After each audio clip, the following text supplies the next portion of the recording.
ഒരു വലിയ ഒരു മെഗാസ്റ്റാർ ഇങ്ങനെയുള്ള ഒരു ഇൻഫ്ലുവൻസിന്റെ ഒക്കെ കാലം ഏതാണ്ട് കഴിയാറാവുന്നു.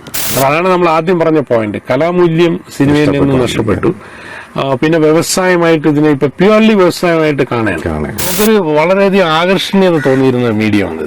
ഒന്നിനൊന്ന് മെച്ചപ്പെട്ട മൂവീസ് വരുമായിരുന്നു. ഒരു മാറ്റം ഈ വർഷം, കഴിഞ്ഞ വർഷമൊക്കെ നമ്മൾ കണ്ടു. നല്ല നല്ല മൂവീസ്, പുതിയ പുതിയ ഡയറക്ടേഴ്സ്, പുതിയ സ്ക്രിപ്റ്റ് റൈറ്റേഴ്സ് ഒക്കെ വന്ന് നല്ല തോട്ട്. പക്ഷെ എനിക്ക് തോന്നുന്നു ഈ രീതിയിൽ തന്നെ മുന്നോട്ട് പോവുകയാണെങ്കിൽ ഇത് ഒരു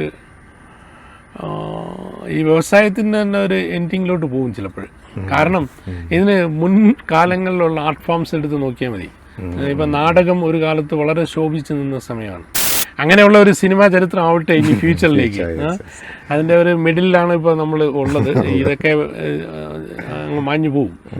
പിന്നെ നമുക്ക് എപ്പോഴും ഒരു പോസിറ്റീവ് തോട്ട് എപ്പോഴും ഉണ്ടല്ലോ. ഏതൊരു ആർട്ട് ഫോം ആണെങ്കിലും നമ്മൾ അത് നശിക്കരുതെന്ന് ആഗ്രഹിക്കുന്നുണ്ട്. വ്യൂവേഴ്സ് സിൻസിയറായിട്ടും ആഗ്രഹിക്കുന്നുണ്ട്.